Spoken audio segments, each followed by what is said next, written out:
The Global Alliance for Public Relations and Communication Management is a confederation of major PR and communication associations, representing over 360,000 practitioners and academics worldwide.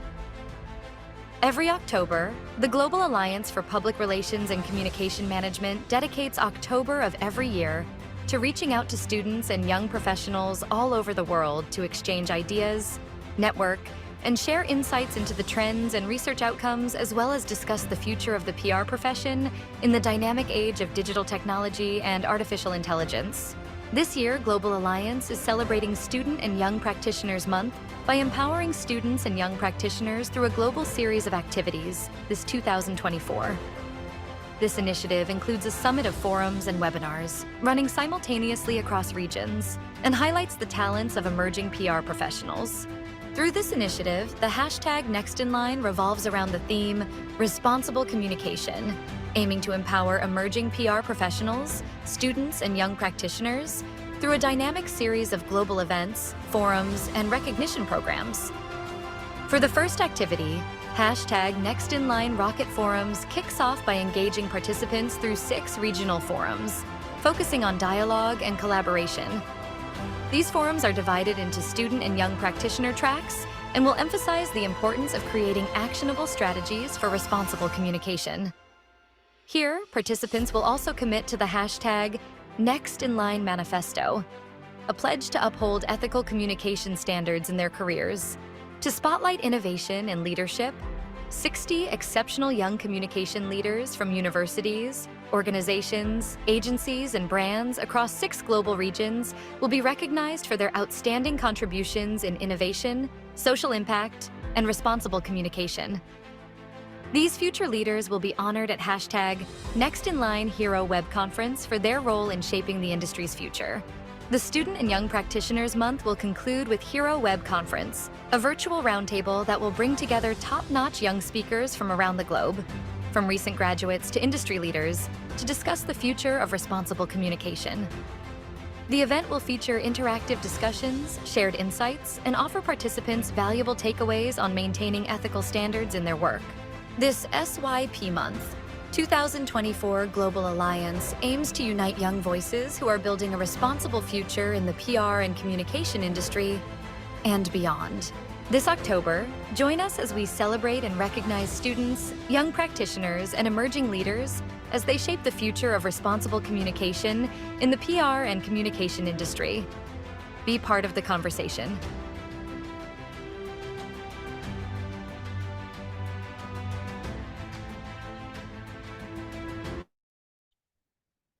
Hey, welcome to the NextInLine Hero Web Conference, the flagship event of Global Alliance's Student and Young Practitioners Month celebration, which also serves as a kickoff event for the Responsible Communicator movement.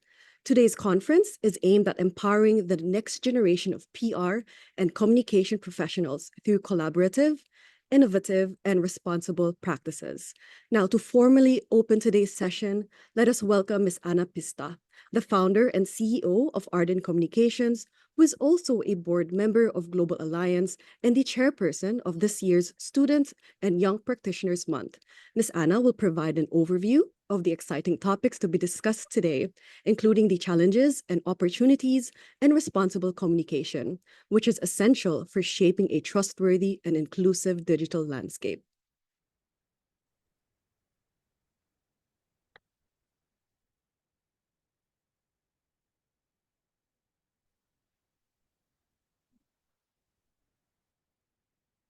Miss Ana, I believe your mic is on mute. All right.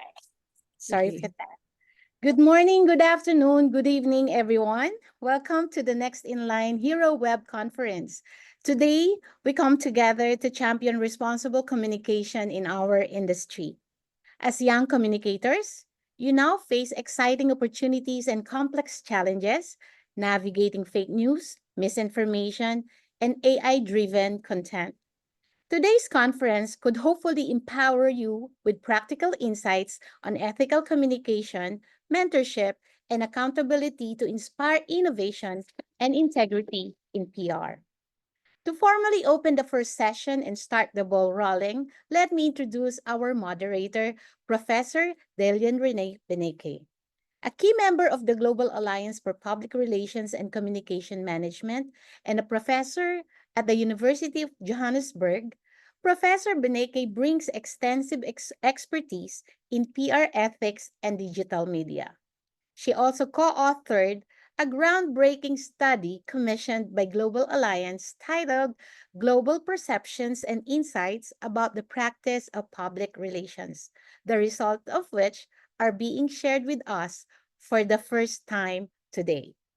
Please join me in welcoming Professor Benecke as she leads today's discussion on the future of PR using fresh new insights derived from the study. Take it away, Professor Rene. Or as you said earlier on, break a leg. I will not break a leg today. Thank you very much. Welcome, everyone. It's good to see the beautiful faces on screen. I thought about it early on. Isn't it just amazing that we can connect virtually across the globe on such a wonderful time span across the continent. So welcome to everyone. Welcome to this first session, first part of this future of PR discussion that we have this afternoon. And I'm placing emphasis on discussion because we want to talk with all our 130 people that's online at the moment, but also with each other. So welcome to this this wonderful opportunity to share some ideas about issues such as fake news, misinformation, and the role of PR in communication, which was, by the way, one of the key findings which Corné will talk about just now. So this co-authored between Corné and myself, this report really represents the views of the professional institutions across the globe, and we're looking at about 68,000 PR professionals around the globe that, that shared their perceptions about the global insights and global practices of our PR industry. These are all fresh perspectives of how young professionals can better navigate the complex and ever-evolving landscapes of PR with integrity and with accountability. The research highlights, as I said earlier, on responsible communication, AI ethics, and then cultural sensitivity, crucial for a transparent and ethical media environment. It's really my honor to introduce my colleague and friend. I'm putting that disclaimer in here. She is my friend as well. She's not just a colleague. But Prof. Corné Meintjes has extensive knowledge, not only in research, but also in public relations, and has been in this industry, not only academic industry for many years, but also in industry for just as many years. And her passion as our Vice Dean in Teaching and Learning in our Faculty of Humanities is really something that inspires all of us at the University of Johannesburg. So Corné, just a word of thank you up front to you for your instrumental and very crucial role in doing this research, sending out the surveys, collating the data, and now presenting us with the wonderful survey findings of hopefully 68 very happy practitioners. Thank you, Corné. Over to you. Thank you so very much for that introduction, Prof. Benecke. To everyone here, thank you very much for the opportunity to share with you the results from the survey. So I'm going to kick it right off because I'm on a short leash when it comes to time. So I just want to make sure that everyone can see my screen at the moment.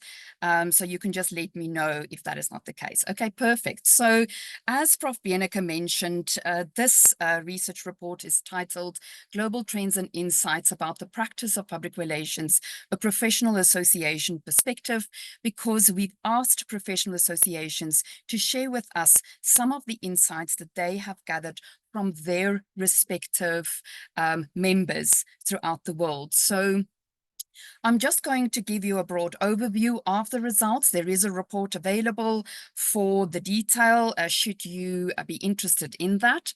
But it is based on 21 countries that participated in the research. I just want to make sure that I can, yeah, there we go. The next slide. And as Rene mentioned, the data represents around 68,000 members of the professional associations worldwide. So of the 21 countries, you should be able to spot them on the map there. We have participants that include nations from Africa, Asia, Australia, Europe, South and North America, as well as New Zealand. And of course, what this means is that this study provides a broad scope of a truly global perspective on PR practices. In terms of membership numbers, it was one of the first things that we asked about, is that we found that most professional associations actually have membership numbers lower than 1,000, although some have between 1,000 and 5,000, but very few have higher than that, between 5,000 and 10,000, and then only 2 associations that have beyond that. In the UK, 11,000 members, and in the US, 25,000 members. So this map really indicates the regions with the most members of public relations membership per association. In the next slide, we tried to portray a picture where we looked at how many members in relation to the number of practitioners are active in a particular country. So you'll find that Kenya, Ireland, and New Zealand have the highest proportion of practitioners who are also members of associations. And there doesn't seem to really be a direct link between the estimated number of practitioners and then association memberships. We were trying to see whether there was some link, and perhaps that could be explored in future projects. Some countries, unfortunately, lacked some data here on the total number of PR practitioners. So then you'll find that that is not represented, in this particular graph. In terms of demographics, we looked at a couple of things. The first one was the ethno-linguistic backgrounds. And it was fascinating because it was highly diverse, of course, across the world. But we typically found that Zambia, South Africa, Australia, and Bangladesh reported the most diverse ethno-linguistic groups, whereas other countries like Kenya, China, Ireland, and Sweden did not list specific groups, but only one. So again, that is fascinating because it impacts our communication, of course. From a gender distribution point of view, very interesting. You can see there from the orange that our field remains female dominated in most, if not all, countries. There's only one exception, which is Bangladesh. And not that many countries were able to report on non-binary members, or, countries didn't really report on those who do not prefer to mention gender at all. So of course, this is always a sensitive topic, but it was interesting to see how the associations reported on this. And of course, I think some research among associations may be important here. From an age distribution, the most dominant group was the age 35 to 54-year-olds, but Zambia, very interestingly, reported the largest percentage of young practitioners, 18 to 24, and this was followed by China, South Africa, and Australia. And then the US, Kenya, and Bangladesh have significant percentages in the 65 plus category, which was also quite interesting. From an education point of view, we typically saw that across the board, 3- and 4-year bachelor degrees were the most prevalent. And of course, that's not, there's no standardized way of looking at this because different countries have different educational systems, but in general, this is what we saw. Ireland, South Africa, and Hungary reported quite a significant number of diploma qualifications. These are typically 2- to 3-year qualifications, whereas Kenya and New Zealand have the highest percentage of members with doctoral qualifications. So we now get to a more interesting part, perhaps, and this is in terms of the context of work. So I think for the first time, we asked the question around the distribution of members working in-house, in agencies, or are self-employed. And here, it was the first time that associations participated in this, and many didn't have the data. And there was really a distribution across the board. There wasn't a clear indication of whether it was mainly in-house or agency-based. And of course, many people who report as self-employed are also in agencies. So in future, we could relook how we look at this particular question. And of course, the one many people want to know about, salary. In a majority of the countries, practitioners earn between 15 and 30,000 euros. We used euros sort of as a benchmark, and the lowest earning countries were Bangladesh, Vietnam, and Zambia. Highest earning countries, Australia, Ireland, and New Zealand. Of course, this is relative to what the economy is like in a particular country. From a benefits point of view, working from home stood out very interestingly, although not surprisingly, because it's influenced, of course, with COVID-19. And only Ireland reported that employers pay for education and upskilling, and I'm sure that may be the case in other countries. And the Czech Republic noted that pension fund contributions and healthcare were enforced by law, which I'm sure might also be the case in other countries. In terms of the nature of work, I know this slide might be a bit difficult to read, but just to give you in a nutshell, and in the report there's more detail, the most highly regarded functions in PR are content creation, copywriting and editing, media relations and promotions, interestingly, as well as crisis and issues management. You also see quite a bit of internal and employee communication and digital communication, and there's certainly been a clear shift towards more strategic content-driven approaches in public relations since 2019. From a work hour point of view, I think everyone is burned out, it seems, because the overwhelming majority of PR professionals work overtime, and it's not clear whether this is remunerated. So I want to just spend 1 or 2 minutes on the issues affecting the public relations profession, if you'll allow me, because this is really where we looked at doing a thematic analysis. Participants were asked to list the biggest threats and opportunities, and I'm going to highlight a couple of them. There are 11 that we've identified, and many of them are regarded both as opportunities as well as threats. So the first one and the biggest one, and I think a big topic for today, is technological developments. So majority of the respondents mentioned technological developments, including AI. It's a threat, but they also listed as an opportunity, specifically for skills development and improved productivity.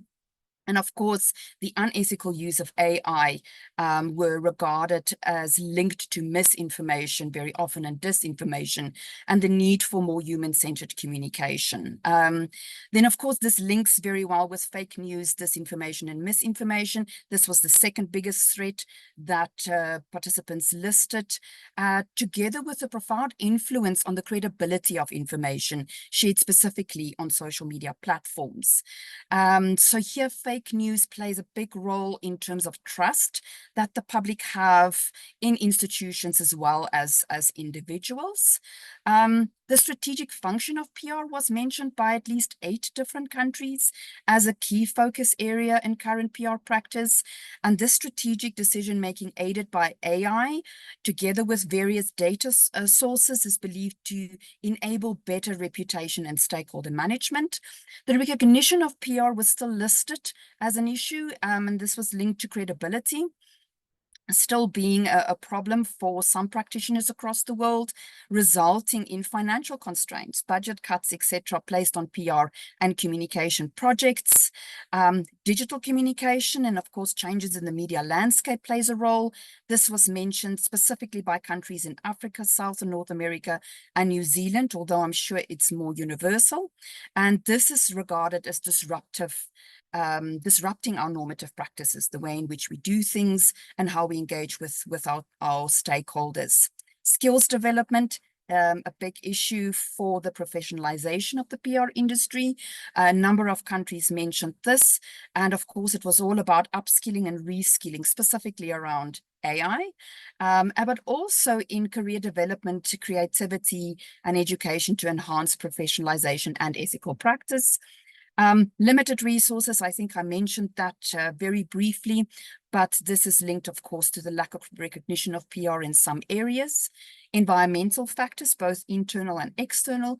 Internal issues experienced by PR professionals, such as fair and competitive remuneration, job security, benefits, career development opportunities. Is my time up, Prof. Benecke? So I'm just going to close and say that there's a number of barriers to entering the PR profession, and ethical conduct was really around the use of AI, but ethical conduct in general and responsible communication was highlighted by a number of the participating associations. Thank you so very much. Your time is appreciated. Excellent. Thank you so much, Corné, for that brilliant and insightful findings that you shared. And I'm really honored to say that it is the first official sharing of the data. So I'm really glad that it's out in the open now and it is transparent and everybody can use it into informing the communication. Thanks for keeping also to the time, Corné. I appreciate. So now we are in the exciting phase of opening the floor to our wonderful panelists that really represented in Europe, in Oz, and in South America, and in myself here in South Africa. We are really all over, and of course, India. I'm looking forward, AK, to your wonderful talk, because I must again confess I love an Indian accent. I just find that so wonderful. So thank you very much to our wonderful panelists for joining us. The first panelist, and I will open the mic for Ross just now, brief introduction. Ross Managhan is the regional chair of IABC, and I must always say that very slow so that I don't twist my tongue. But IABC, for those of you that don't know, is the International Association for Business Communicators for Asia Pacific, and he will share his insights on the evolution of responsible communication across the Asia Pacific region. He will be followed by Silvia Arto, who is our wonderful Vice President of Global Alliance, and she will discuss the importance of transparency in building public trust, and that comes from a recent summit in Europe. Then Dr. Norma Colón Daleccio. Norma is a professor at the University of Puerto Rico, Sacred Heart, if I'm right, Norma. And Norma will speak on the differentiation of AI-generated content and how we can look at the regulations from the UN point of view.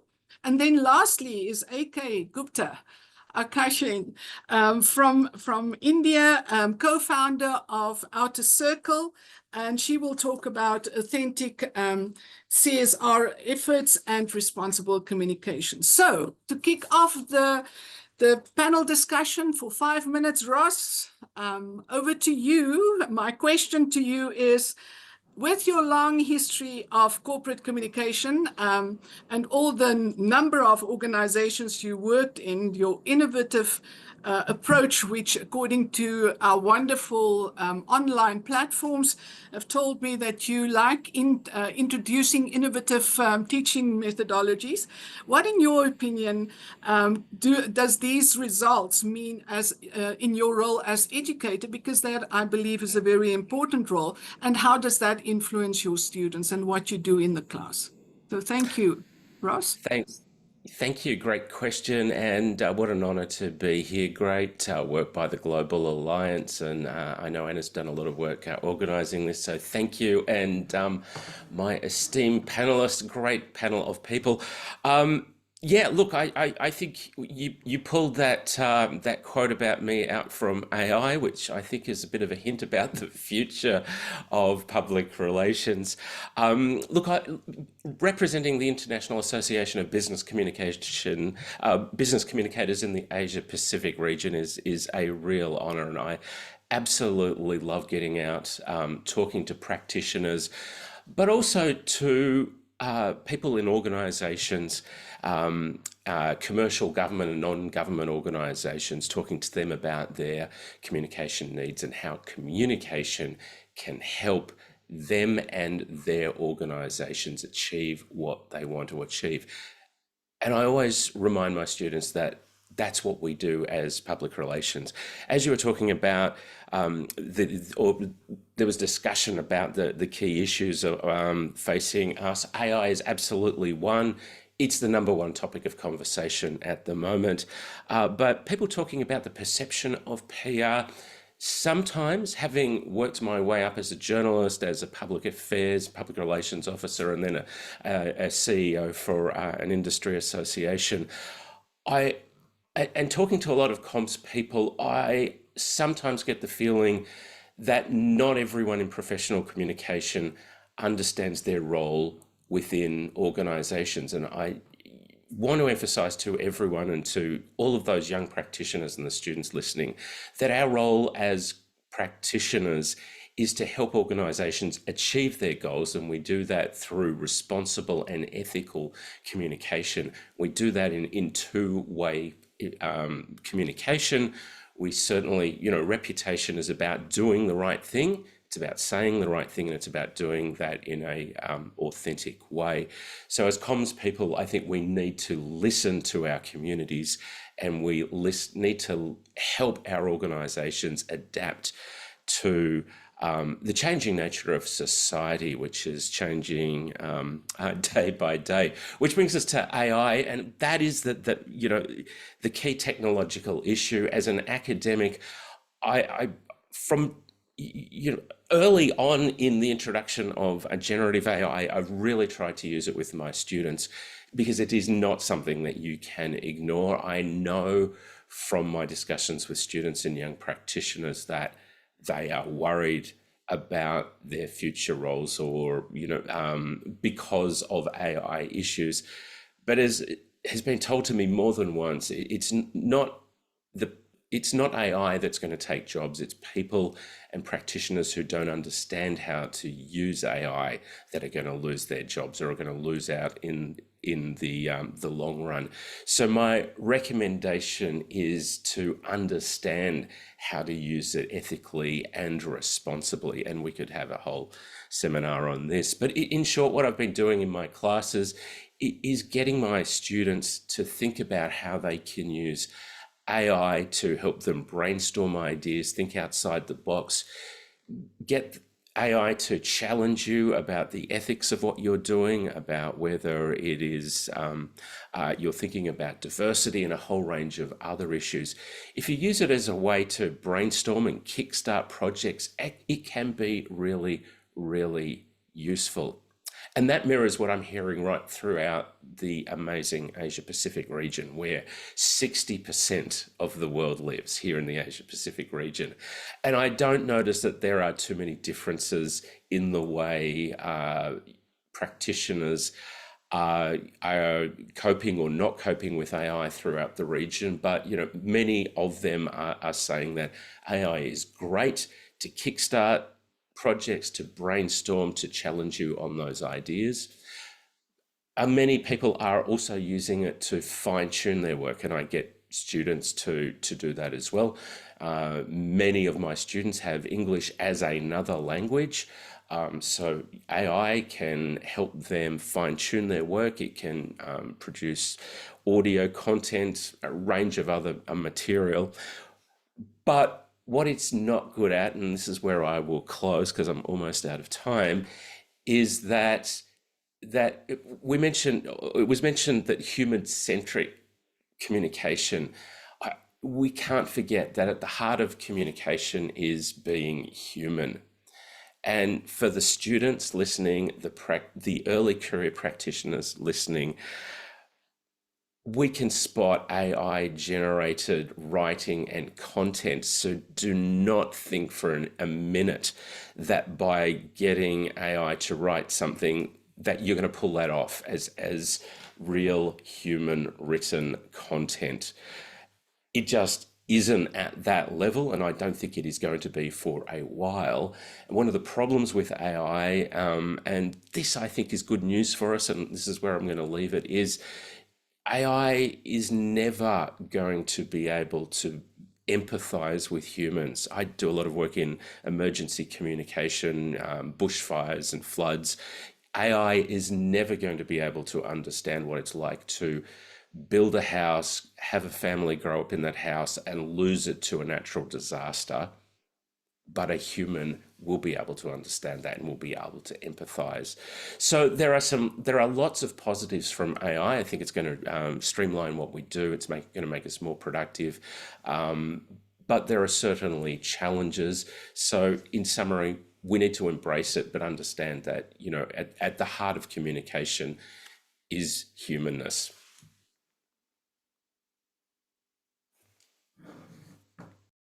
Excellent thoughts, Ross. I think it opens the floor of the positive side of AI and how we should use it responsibly in a human-centric kind of approach. I'm sure we are going to be able to get back to your point later on. Then over to Silvia, Arto. Silvia, as I said earlier on, is our Vice President in Global Alliance. And she was part of and hosted a European summit earlier on in the year. I think it was here in July, August around, Silvia, if I can remember correctly.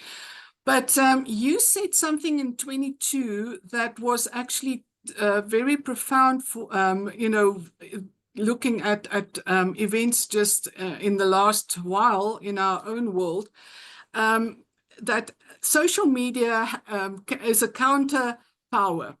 It has the power to do and undo reputations in one single click. I'm sure you remember that sentence that you wrote. This is true in times of political elections, just like today, crises that we have, wars, and where disinformation, manipulation, and propaganda are commonplace in web networks. Earlier on, you, as I said, were part of the Global Alliance European Summit, where you spoke a lot about misinformation, fake news, and so forth. Would you like to share your insights with us, please? Over to Silvia. Of course. Thank you very much for giving the floor here.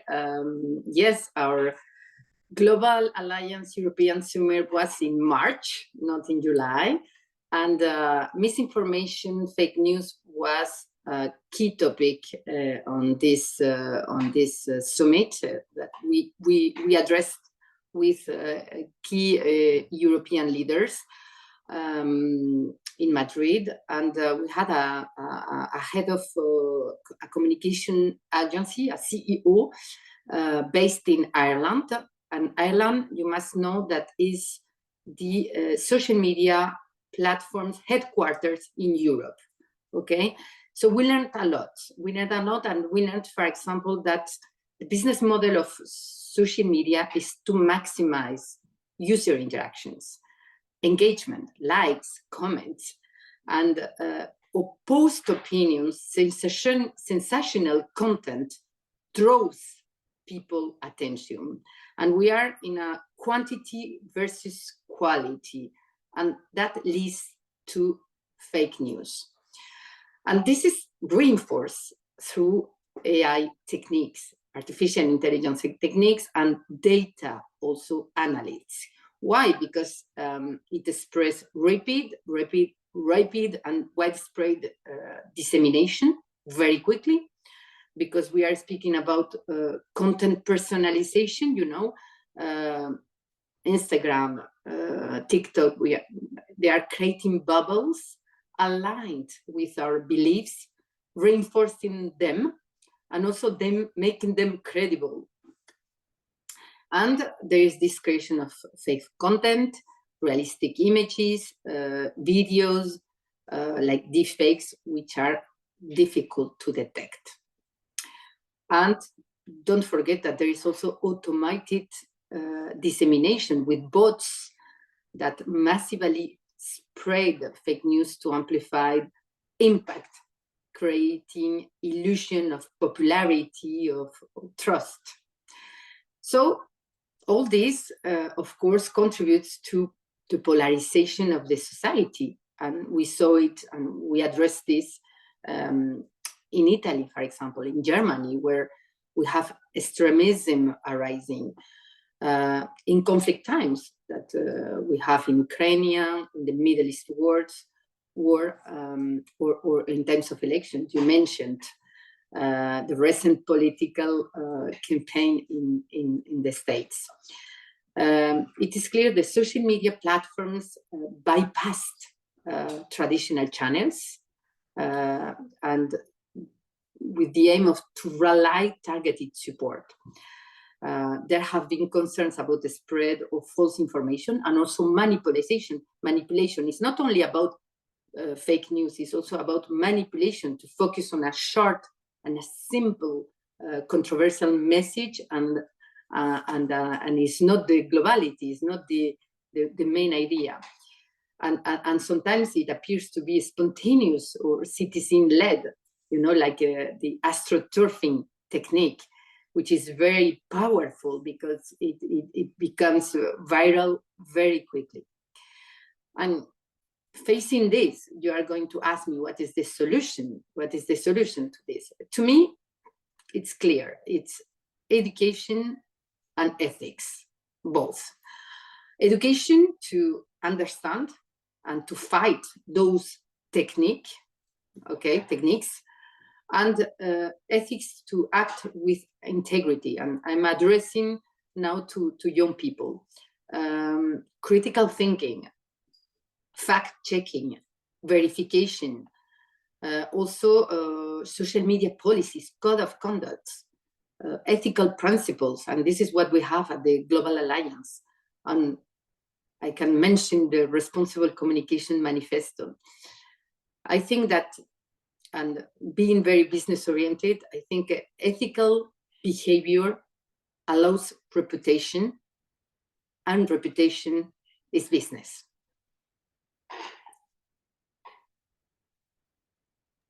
Excellent, Silvia. I love the double E's, education and ethics. Excellent principles to instill in our future practitioners. Next up, next panelist is then Dr. Norma from the University of Sacred Heart in Puerto Rico.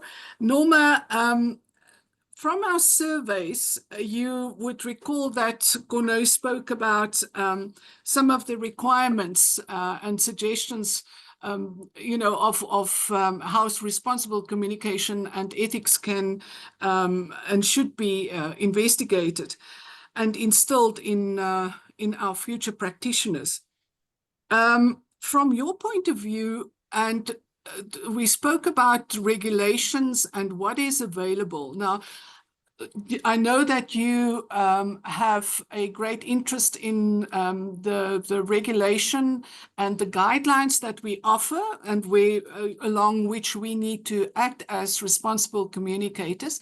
Would you like to share that with us, and how then to actually take that to the personal level? Because in the end, it's all well and fine to have a lot of rules and regulations, but how do we instill it in ourselves as then responsible communicators? Thank you, Norma.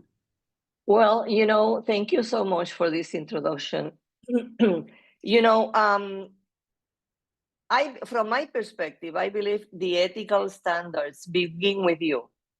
You have to be, you need to be wanting to be ethical. You need to be a responsible person yourself, and it comes from within. Of course, there are some ethical standards that are established on a professional level in each particular association. For example, the practice of public relations in Puerto Rico has been regulated since 2008, and every practitioner must have a license provided by the government in order to practice it in Puerto Rico. Also, this imposes rules and a code of ethics to these licensed practitioners, and the Public Relations Society of America have a code of ethics in North America, and so does the Puerto Rico Public Relations Association. These principles apply to the practice in all platforms, digital and AI. On the other hand, the Alan Turing Institute in 2019, 5 years ago, developed a guide for the ethical use of AI for the public sector based on fairness, accountability, sustainability, safety, and transparency.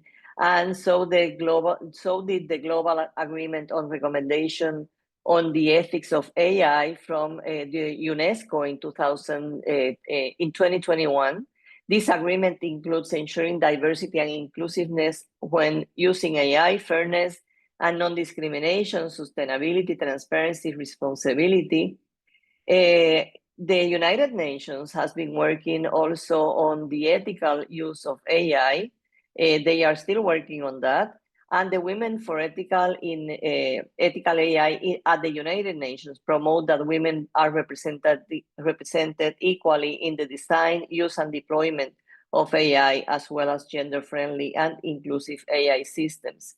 In the States, in the United States of America, there's the Federal Communications Commission, and as a U.S. territory, Puerto Rico must comply with the regulations that the FCC imposes. The FCC, the Federal Communications Commission, does not regulate online content, but imposes certain restrictions and obligations on the contents of over-the-air TV and radio broadcasting, including broadcast news distortion. And as far as AI is concerned, just last month, on September 2024, the FCC proposed a new regulation for generated robocalls using artificial voice or for text generated with AI. As a trend, content creation has been leading PR and communication for the last few years, and I believe it will continue to do so. And a threat to this content generation is the use of AI to create it. On the other hand, as you well know, Spanish is the official language of Puerto Rico, as well as in 9 countries in Latin America.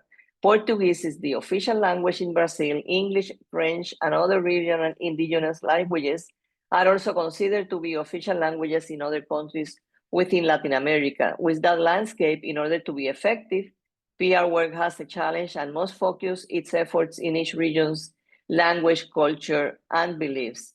As far as education is concerned, in Puerto Rico, higher education institutions are integrating digital communications in their academic programs and are working to develop ethical rules for the use of AI. So there is a concern overall for the responsible use of AI and for the responsible use of ethical communications as well. Thank you, Norma. Do I have time left? You have 30 seconds left. Do you want to? No, thank you. Thank you so much. I'm open to questions. Yeah, absolutely amazing. And it's interesting that I would like to explore, given the findings that we had in the survey as to the number of practitioners and the regulation, and then in relation to the general practitioners or communication practitioners in Puerto Rico. There's really something that we need to explore further there, Norma, as fellow researchers. Yeah. Lovely. Thank you very much, Norma. And as I said earlier on, I'm really looking forward to listen to AK Gupta from Outer Circle in India as a young practitioner, because she started her company not so long ago, well, 10 years ago. It depends on how long is long, hey? But 10 years in business that's a good number of years. But AK, you wrote in 24, I think, just recently, you wrote something that really grabbed me. And again, as we said earlier on, we need to fact check, but you wrote something like, or a quote, fail fast and learn faster. So with that in mind, with all the super speed, super connectivity, super presence of being online, being connected all the time, having to instill all of these principles that are, that make us responsible communicators. How would you say do we do that from a young practitioner's point of view? Thank you so much for having me. I'm going to start off by firstly agreeing with Silvia in saying that the biggest problem that we have, and this is across the globe as an industry, and I don't mean this from a PR industry, but also from journalism, right, or media, is the lack of media literacy. I think as an industry ourselves, we must understand that our core responsibility is knowing how to think critically about the information that we're consuming, and knowing the distinction between fact and opinion, and using both to our advantage. Now, why do I start my conversation with this today? I'm from India, where we have 1 billion people. And I'd really like to say that the most dangerous weapon in my country in 2024 is a forwarded WhatsApp message. That is the number one threat. I feel that kids who are 15 to 20 years of age, adults especially who are 50 to 60 years of age, communities that basically comment on one common topic, misinformation is rampant, in all of these places. And we must understand that, in my opinion, misinformation is two parts. One is factually incorrect information, which is easy to combat. I mean, I think you can put out a fact. There's so many ways. You can use social media to put your perspective out there. You can use legal, aspects. You can approach bodies to say, hey, this was incorrectly represented. But what do you do with opinion? What do you do in that one large gray matter? Or, what do you do in the court of public opinion, rather, when let's assume you have a crisis, and my agency manages a lot of crisis within the country. So, they say that first mover advantage helps you win in any court of public opinion. So how do you tackle something when social media is rampant, when your competitor, or let's say the person who's not in the right, speaks louder than you do, perhaps has more resources than you do? So how do you tackle that, right? So again, 1 billion people, over 73 languages in this country. So how do you tackle such a diverse set of audience? So for me, PR as a field needs to firstly make that distinction between opinion and fact. And secondly, to make sure that we have our own channels that are as strong as compared to media channels. So in that interview, when we spoke about fail fast and learn faster, or fail fast and fail forward, as we say, I'd like to quote an example as to why we said that. We manage an NGO, which is run by a very, very popular celebrity family in the country, south of India, very, very politically connected, a very large pharmaceutical brand that's connected with them as well. And my content writer made one minute mistake. She used AI to write up that profile, which means that she wrote up a profile on the doctor. She put in all the facts. She said, hey, ChatGPT 4.0 allows me to Google. So why don't I take some information on from there and basically put together one profile? In her mind, she fact checked. And then that profile basically went out to a bunch of media personalities. Here's what happened. Words were misrepresented. There were spelling errors in it because ChatGPT is not always correct. And we had a loss of reputation, right? Not only from the client's end, but also from media perspective. So something very, very tiny, very, very small, very, very well-intended still was able to create havoc for us. So leading with that, I just want to chat about some, we call it the rule of 8 things that we do perhaps to help control misinformation if we can, or fake news. But I want to put in a caveat. In my opinion, fake news is PR's new cancer. Its nature is to spread. So I don't think we can get rid of it. I think the maximum that we can do is control it. And like a lot of my colleagues said here, I think ethics begin from us.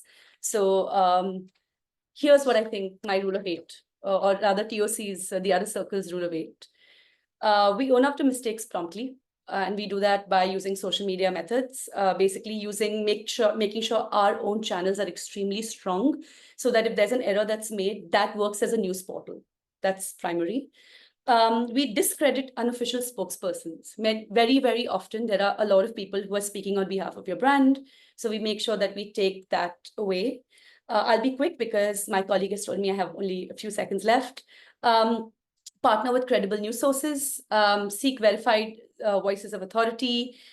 Silvia already mentioned fact-checking and the likes, right? I think that was very, very powerful to say. And last but not the least, a lot of us as PR professionals do not pay attention to the legal and digital regulations that exist in our country. Very often we can use that to our advantage to discredit a lot of fake news and disinformation and misinformation. So that's very important to know. I end my soliloquy. Thank you.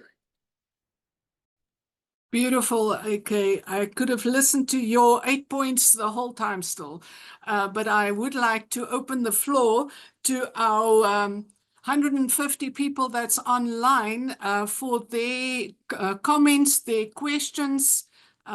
Please, would you add your comments in the question and answer chat, and we will look at that as we go along. So looking at the first comments, there are no comments yet that I can see if I am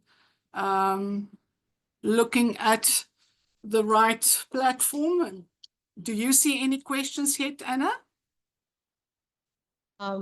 There's no question as of yet, so we'd like to encourage all the participants to ask questions to our panelists. Okay, there's yeah. Thanks, Anna. Diane is already asking your 8 principles or your 8 rules. So would you mind putting that in the chat for us? Absolutely. If you don't mind?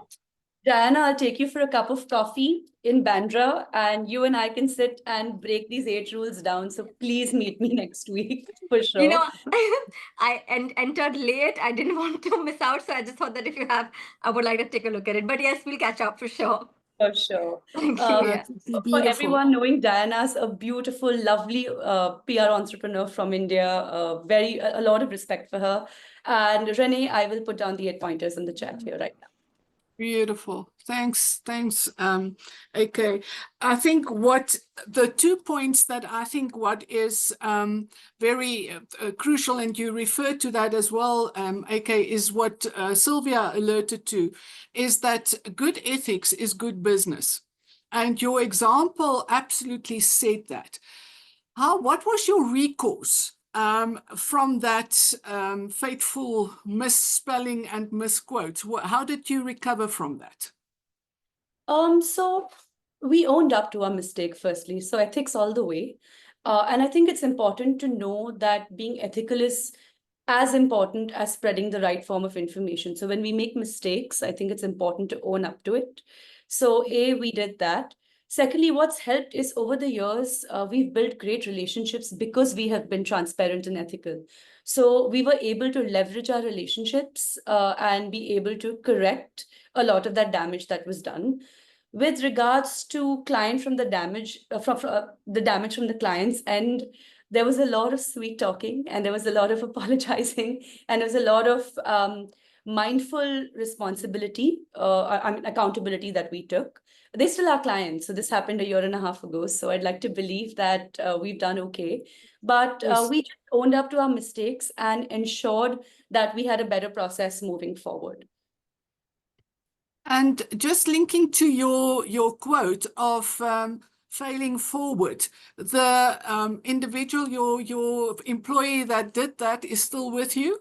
Absolutely. I think it was a very, Wonderful. the intent really matters, right? I think we do make mistakes along the way.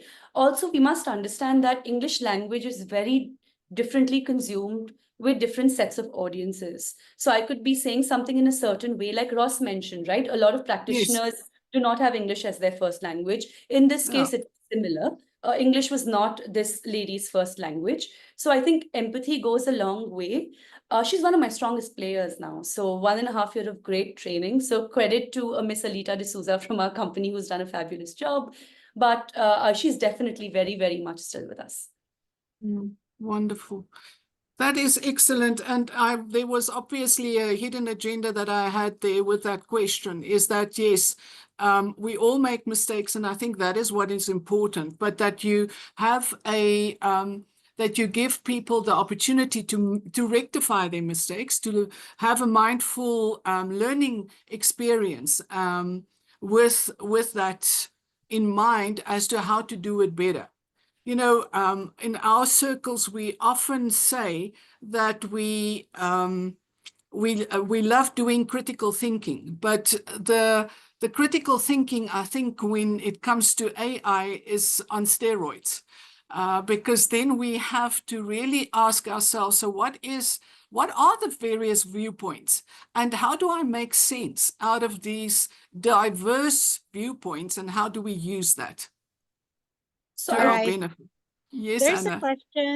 There's a question from Chibwe Max Mumba. The question is, how can we improve on the digital ethics conduct whereby there are people who are not qualified for the job doing PR work? For example, in most organizations, it's mostly the HR who do PR work. That's interesting. What's the context with Mumba is? What is, which country is that? The name is Chibwe Max Mumba. I think she's from Africa. Interesting that well, the reason why I'm asking about the country, because the context and the cultural approach within, given our research studies, is quite important. But does any of the panelists wants to respond to that question? Well, how do we deal with that as PR professionals?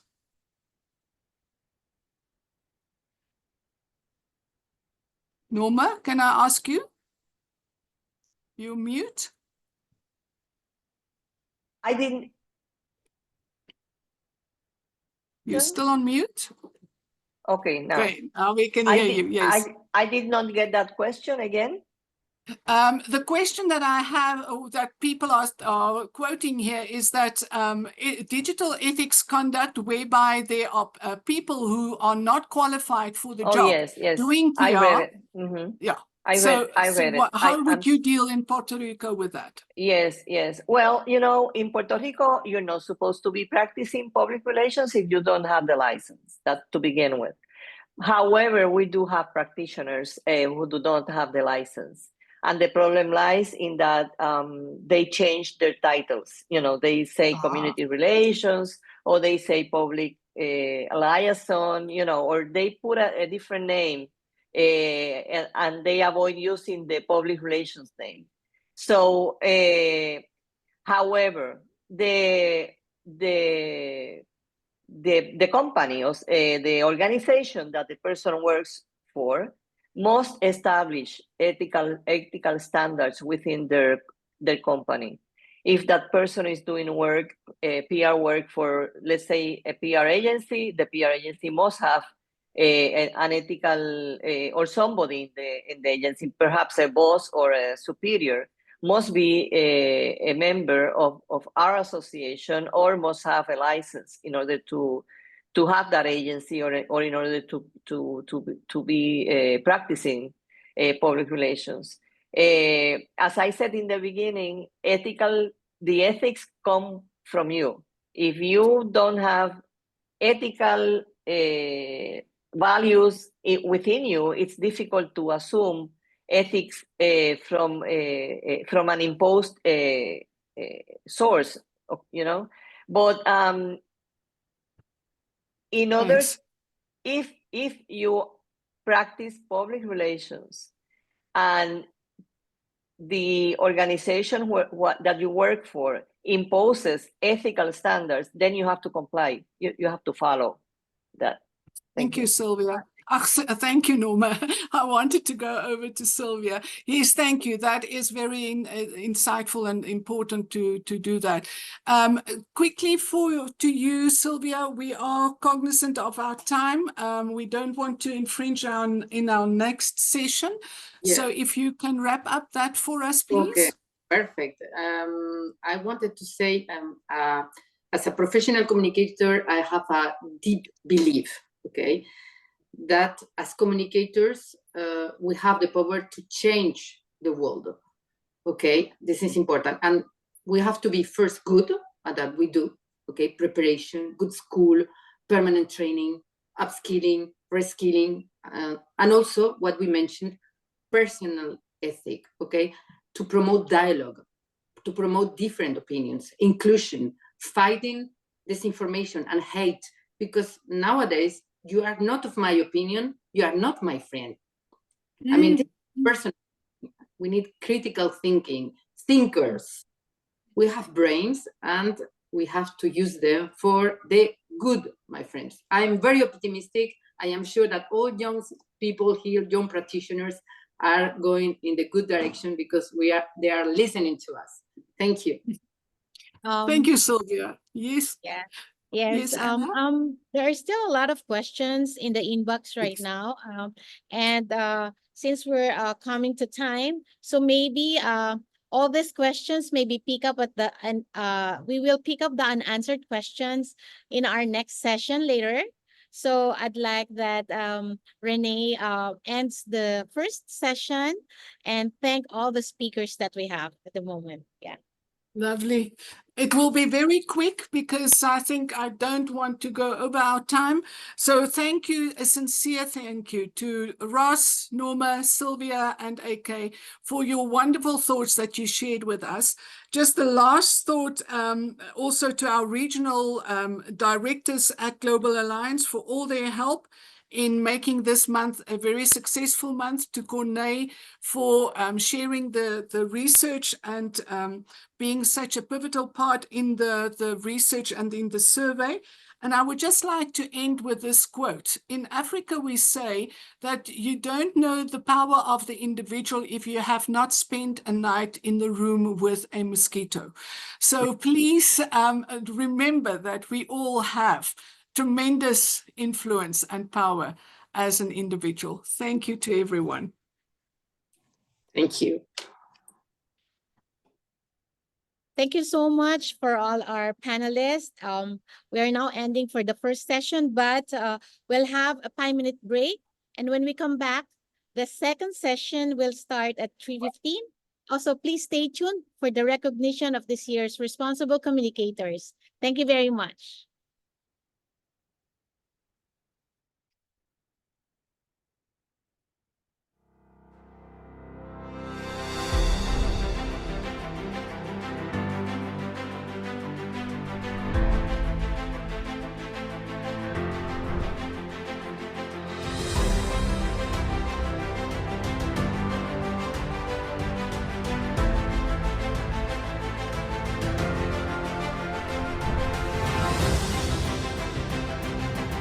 Welcome, everyone, right around the world, to the NextInLine initiative, a global movement initiated by Global Alliance aimed at empowering the next generation of PR professionals through collaboration, education, and recognition. This year's event, created around and centered on responsible communication and the future of PR. It is spearheaded by my good friend and colleague, Miss Anna Pista, along with top-notch speakers from around the globe. I am Justin Green, CEO and President of Global Alliance, and I highly encourage everyone to join us as we shape the future of public relations and champion responsible communication right around the world.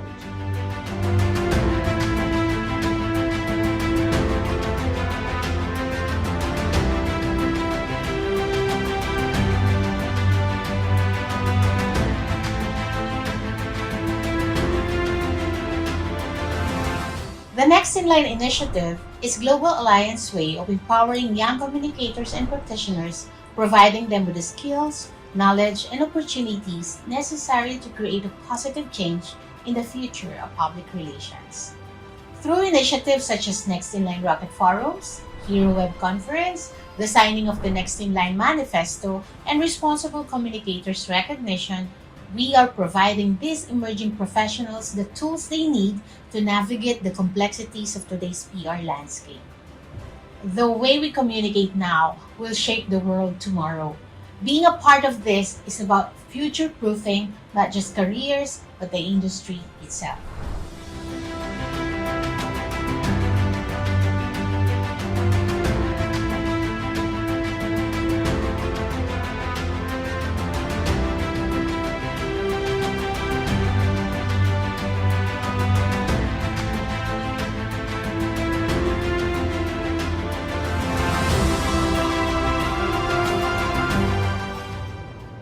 The NextInLine Manifesto is more than just words on a page.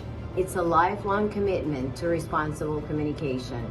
We're talking about things such as ethics and transparency in everything we do, and making sure we're always thinking about the bigger picture in the way we communicate and execute professionally.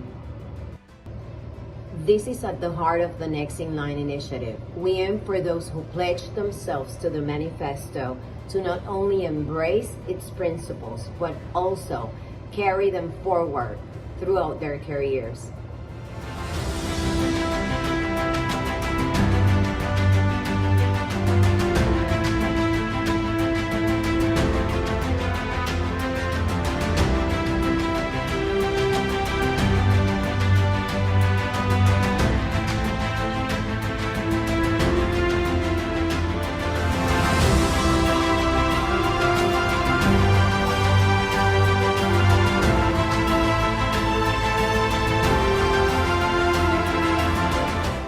One of the Global Alliance's goals is to amplify the voices of PR professionals and to address their concerns. That is why this October, the NextInLine Hero Web Conference will bring together some of the brightest minds in PR and communication from across the globe. Through collaborative discussions and thought-provoking sessions, we will explore the future of PR and the critical role responsible communication plays in shaping it. It is an incredible opportunity for everyone to connect, learn, and share actionable insights. Through this conference, we are showing our active participation and interest in steering the PR landscape in the right direction, creating meaningful conversations and lasting impact to influence not just the industry itself, but also its people.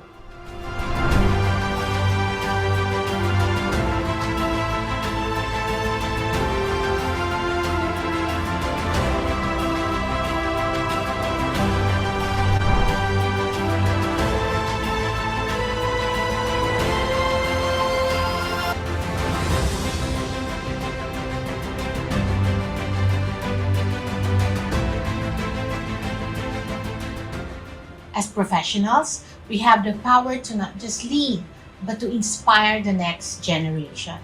That's what makes the Next in Line Responsible Communicators recognition so important. We're looking for emerging leaders who are not just great at what they do, but who are committed to communicating with integrity. We highly encourage agencies, organizations, brands, and universities to nominate deserving candidates for this event so that they may recognize their talents and contributions on a global scale. Every nomination is a step towards a more ethical, more inclusive global communications landscape.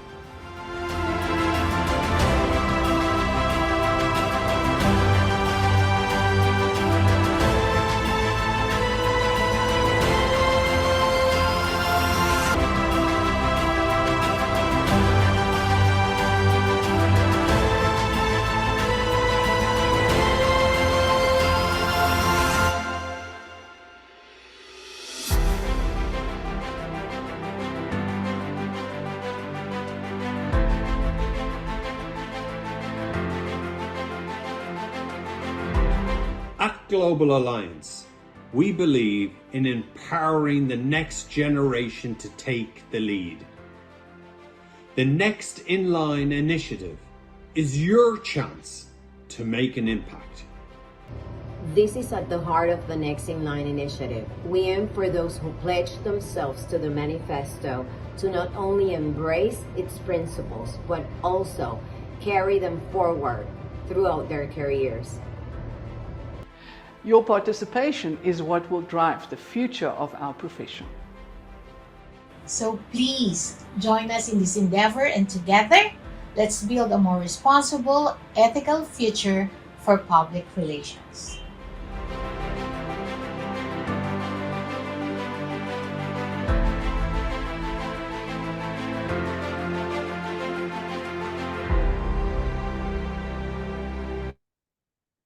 Hello again. We're back.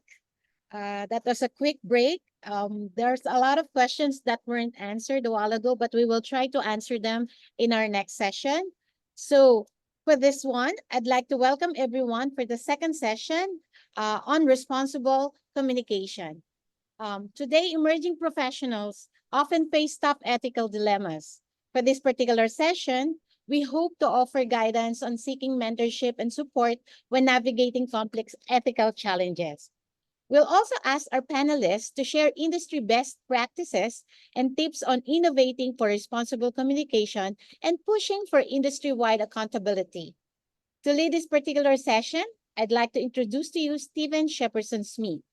Stephen is a chartered PR practitioner, fellow and board member of the Chartered Institute of Public Relations and Global Alliance for PR and Communications. Stephen is a senior corporate communications manager for Vodafone, the leading telecoms operator in Europe and Africa. His role includes managing financial communications, supporting the company's African businesses, including Vodacom, Safaricom, and M-Pesa Africa, and managing the group's global reputation measurement and management program. Stephen has worked in PR for over 2 decades, including senior management roles, both in-house and in agency. Stephen will be taking over the discussions on responsible communication. Kindly give him a round of applause. Good afternoon, everyone, and good afternoon, Anna, and thank you so much for organising today. It's been a really fascinating first hour, and I hope it's going to be really fascinating next 45 minutes. So look, why are we talking about responsible communication today? Well, in this era of fake news and information overload, it's more important than ever that professional PR practitioners hold themselves to high ethical standards. As Silvia and others have said already, and as you heard in that last video, Global Alliance is campaigning to have responsible communication adopted as a goal by the United Nations because we believe it is really integral to aid global development. So today we're going to be hearing from 5 of the world's future leaders of our industry.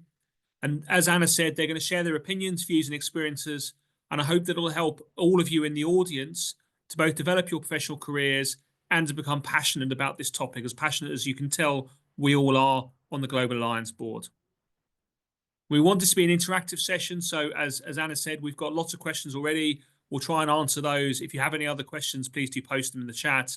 And if we can't answer them now, we'll try and live answer them at the end of the session. Okay, so let's dive into responsible communication. But first, let me introduce each of our esteemed guests for this discussion.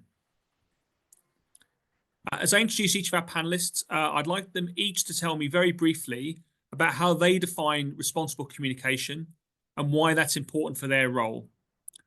So let me start with Chimdi Neliaku. She's the Special Assistant to the Speaker on Inter-Parliamentary Affairs and Public Relations in Nigeria. Chimdi, welcome to this session. Please do introduce yourself to our audience. Hello, everyone. Thank you, Stephen. It's an honor to be here. My name is Chimdi, as you've rightly said, and you've already introduced my role. Perhaps I'll add that I chair the Young Professionals Hub of the Nigerian Institute for Public Relations. I will say that responsible communication really is, for me, about honesty. It starts with honesty, and I would say that responsible communicators or responsible communication rather must start with responsible leaders or responsible people.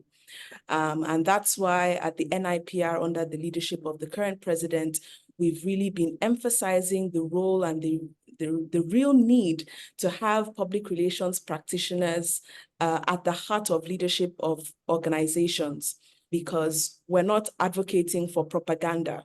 We're not advocating for fake news. We're advocating for communicating with people on, actual factual issues. And I would say really at the baseline of it is being truthful and being honest. I'll stop there perhaps, or would you like me to go into my actual thoughts on the issues? No, that's perfect. We'll come back to Q&A, and Right. you and I had a quick talk beforehand that Right. there might be a certain election somewhere in the world that is very apt to those conversations about responsible Indeed. leadership. But let's keep that powder dry. We'll come back in a second and introduce some of the other panelists.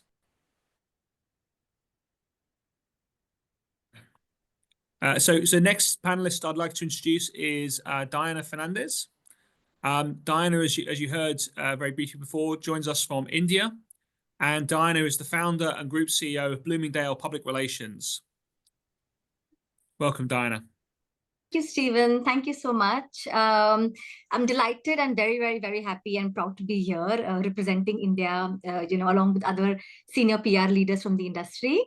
For me, honestly, responsible communication is just not blindly following what the client is saying as a narrative, right? It's about us getting into the depths of the matter, understanding the client in detail, understanding the industry in detail, and not just, sort of being a spokesperson or a mouthpiece for the client, but understanding the industry and understanding every single detail of the client and ensuring that whatever is the communication that the client wants you to follow as the core message is accurate, is true, is verified, is authenticated, and is not something that is going to backfire at some point in future. So I think that not just, okay, if the client said it's true, just I think a little bit more research and study and understanding is something that I would recommend most new professionals to sort of look at. I think that's so true, Diana, and that really reminded me of greenwashing and the issues people have with that. Absolutely. So PR companies, PR agencies, in-house PRs, just putting out information without really scrutinizing what's behind it. Is it accurate? Is this something we ought to be saying? What harm could we be doing with what we're saying to the public? So I think your comments are absolutely bob on, and hopefully we'll get a chance to talk more about that when we do our Yes. Q&A session. Thank you, Stephen. Thank you. So next up, panelist number 3 is Sylvester Chalk. Sylvester is Chief Architect for DNA Brand Architects in South Africa. Welcome, Sylvester. Hello, everybody. It's a good day from this side of the world, and it's really great to be here as well. I have to say that when I reflect on my journey in PR, I often ask myself, have I truly added to this industry in a positive way? And I must say that sometimes when I ask myself those questions, I find myself asking deeper questions around, am I unwittingly contributing to something that might ultimately do more harm than good? And it's a question that I grappled with while I was preparing my TED Talk in Paris last year, because at times I felt that I had a deep angst about the products and services that I keep pushing and promoting. Alcohol products, luxury goods, fashion, sweets, juices, and chips, and all sorts of that, getting people to buy things that they don't need, for an example. So it's so easy to then get entangled. And for me, I really struggled with that, getting entangled in this magnetism of big brands and eye-catching campaigns that PR companies do. But amidst all of this, I feel a pull to kind of really stay true to why I do what I do, so the values. And for me, it's about being authentic in delivering to what you need to deliver, but in the most authentic way, that even though there are areas that are complex, but ethics in our industry require people to be authentic in how they sell and in what they're selling. Perfect. And so correct as well. That personal responsibility equals responsible communications. I think that's a really good link and a really good build on what Chimdi and Diana had said. So thank you so much, and we'll look forward to getting more comments from you in the Q&A session in just a few minutes. So moving over now to someone not relative to some of our other speakers, not relatively too far away from me, up in Scotland. Amelia Stokes. Amelia is the Internal Communications and PR Manager at Edinburgh University Students Association, and she's also the CIPR Scotland Young Communicator of the Year, what they call the Hamilton Award, and she's just won that. So first of all, Amelia, as a board member of CIPR, let me say congratulations. And tell us what your view is on responsible communication in one of the world's most beautiful cities for anyone who hasn't been to Edinburgh before. I was there in the summer. Well, thank you so much. That was a lovely introduction. And yes, hello from Scotland. A bit grey at the moment, but that's what we're used to. So, yeah, I think I was having a wee think about this earlier today about responsible communication, how it fits into my role. It's also been so fascinating hearing everyone's opinions. I've been frantically taking notes and hints and tips. So thank you for everyone's contribution. I think for myself, responsible communication is really being aware and thinking of the impact of your words and your responsibility as a communicator, either for yourself or giving advice or advising organizations or individuals. I think another very large part to what I try and include in my own media training and my own education is the responsibility we have to check ourselves. So not just fact checking or making sure that we have plans or the right data, but being very brutally aware and humbly aware about the thinking traps of our own brains and how we are set up as human beings. We've talked a lot about AI already today, but I think for me the future is EI, especially as we're kind of finding our roles as humans in this new digital world. You know, it's becoming more and more important for us to have that human connection. And it was really interesting what Ross was saying before, actually, about AI cannot replace human connection. But because of that, I think even more now, we actually need to be very aware that we need to practice how to do that and how to catch ourselves and how to have good conversations. In my own role in the Students Association, that can be very, very important in a lot of different subjects and topics, from housing crisis to gender-based violence. So I think this has been an interesting role for me to see just how important that is, and I'm looking forward to the conversation with everyone. Thank you. I love that phrase, the future is EI, and I think you should patent it now before someone on this call. We've got about 1,000 people, I think, listening into this, so patent it very quickly before someone steals it from you. Yeah, well, I've got proof now if this is being recorded. You heard it here first. Yeah. It's true. I think you should also talk to Sylvester about TED Talks, because the future is EI feels like a TED Talk waiting to happen. And if it takes you all the way to Paris, then that's not a bad thing. So let's talk more about that in the Q&A in a second. Let me introduce first, before we start the Q&A, our last panelist, but by no means least, Managhan, who joins us all the way from Brisbane today. And Managhan is the founder and principal consultant at One Bell Consulting. Hello there. Oh, brilliant. Yes. Yeah, Can you hear me okay, Stephen? I can hear you but not see you. Yes, I have a small issue with my videos. So hopefully as we continue to talk, I will be able to fix that up. But sorry, you're going to have to rely on my voice at the moment. Listen, no drama. What time is it in Brisbane? It's nearly midnight, 6 minutes away. Thank you so much for joining us so late. This really is a truly global conference. No problems at all. And perhaps maybe it is a good thing my camera is off then. But just to add to that conversation, in terms of what responsible communication means to me, I echo the words of Chimdi and Sylvester. I see responsible communication as being transparent and authentic communication at all times. And just to give you, I guess, a really good example of how I see that play out, I work in the mining sector in a change in communications role. As you can imagine, safety is paramount. There's lots of systems in place to report safety incidents, from things like near misses to things that can be catastrophic. And when those things happen, that's when you see responsible communication play out. It needs to happen quickly, it needs to be transparent, it needs to talk to the facts, and it also needs to acknowledge the impact to people, to asset, and to business. And to me, that's why responsible communication is so close to my heart, because I work very closely to that industry. And that's what we're looking for, being able to give that assurance to, in this instance, our immediate workforce. And that only happens through being transparent and upfront and being authentic and genuine with an empathetic view and a lens on, an incident that might have just occurred. Thank you. Thanks so much, and very wise words. And yeah, as you say, that huge responsibility you have in such an important industry.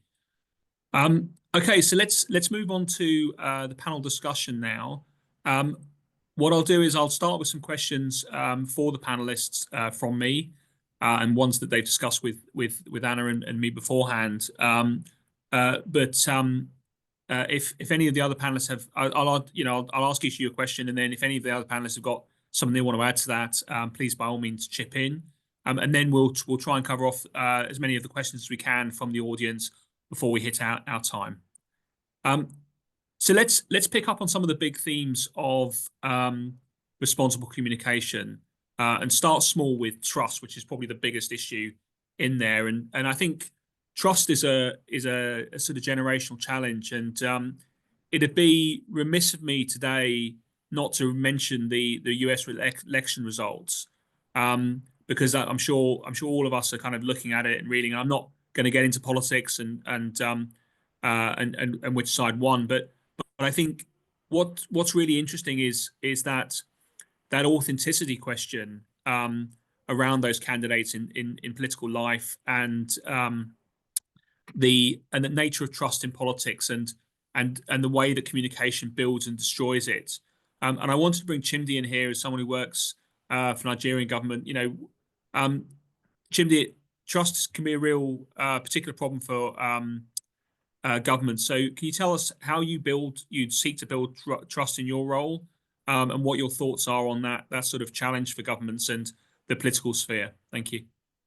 Thank you very much, Stephen. I would say that it's always the responsibility of government to communicate with the people. It's the responsibility of government to educate the people so that people are well informed of whatever challenges or whatever issues are going on in the country. And that, of course, is on the baseline of trust. Of course, it has to be truthful information, and something that, my boss, the Speaker of Nigeria's House of Representatives, Honorable Abbas Tajuddin, would always say, and not in a cliche way, is he would always say that your word is your bond. And for him and us as a team, it's that we don't say things we don't mean, and we don't say things that are not true. And thirdly, we try as much as possible to ensure that we have open lines of communication constantly. What we found is that when you wait for a crisis to begin to engage with people, you are left, stranded, because one, there's a huge trust gap. People don't trust, the reason for why you're reaching out to them at that point. Of course, it seems like you're only reaching out because there's a problem. But if you take a rather proactive approach and you begin early to engage with various segments of the population, of stakeholders, and you carry them along, you see that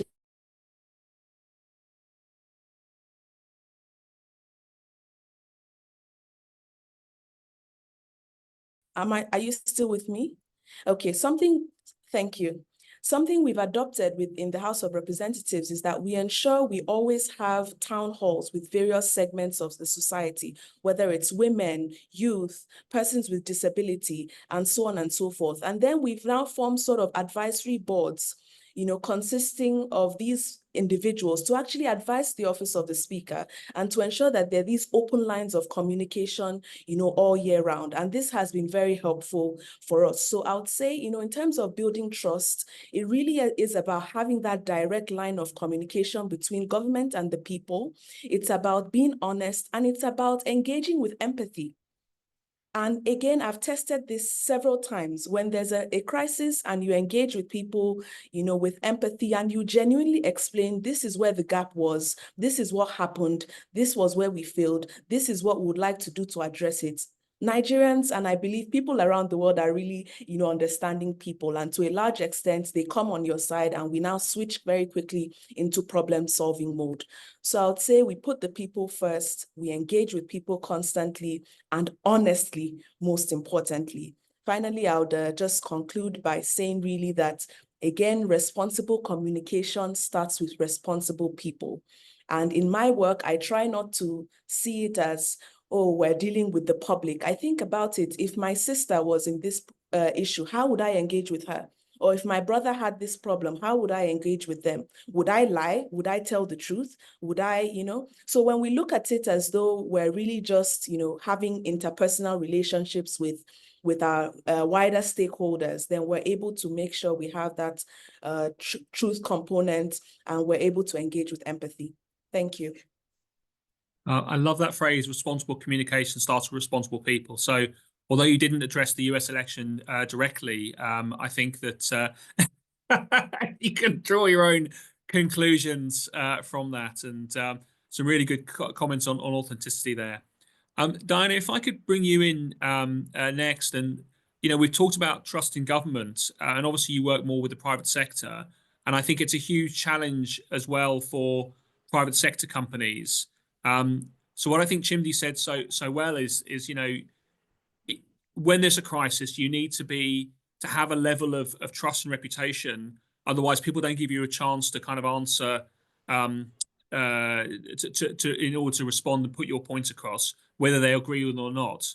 And I think that translates really well to the private sector as well. So what's your view on that, building on Chimdi's comments, and how do you build trust for your private sector clients? Sure. Thanks, Stephen, for this question. Now, if you see, when it comes to, us PR professionals, we used to be earlier called as spin doctors. If you remember, I think about 20 years ago, it was all about, spin doctors.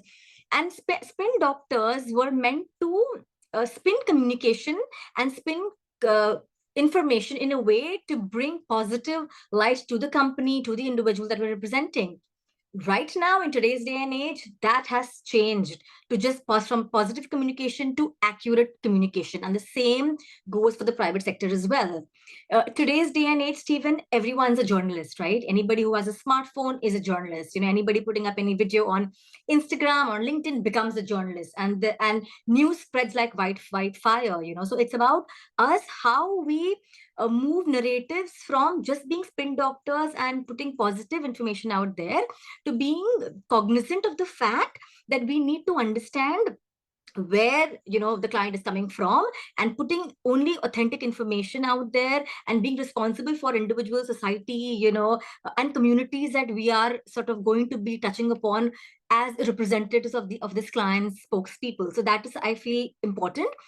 Secondly, what has happened nowadays is attention span has reduced, especially of the younger generation. It's all about grasping something in the first 10-15 seconds, and otherwise you're snapped off. So how do you make information so accurate and so relatable in the first few seconds of either they reading it or they viewing it on any form of mediums, you know. So that also I feel is a huge responsibility of PR professionals to keep in mind that information should be palatable in a way that it reaches the right audiences in an appropriate manner. It's no more just print and digital. It's all about social influencers and all of that. So how do you integrate everything and yet communicate, you know, on behalf of your client in the private sector?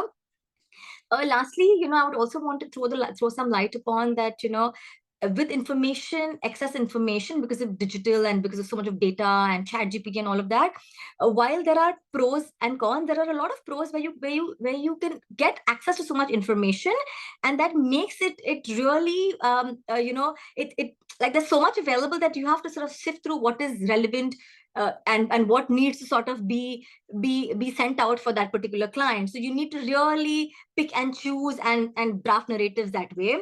Lastly, I also want to mention that, you know, since again, there are a lot of youngsters here, going back to old school is very, very important, you know, interacting with journalists, meeting them in person. I think people have forgotten media rounds, which we used to really have as you know, 15, 20 years ago. And that is something that even for private sector clients, if you're actually going and interacting with journalists, really understanding and hearing them out and listening to what is it that they want, we're going to be able to control client narratives better. We are going to be able to get the information out better in a more accurate and appropriate manner. So I think a mix of course, being relevant and taking advantage of data and the digital world, but also at the same time going old school, meeting people, reading a lot. People have forgotten to read, you know. So doing all of that, I feel, is very, very critical, especially when it comes to private sector communications.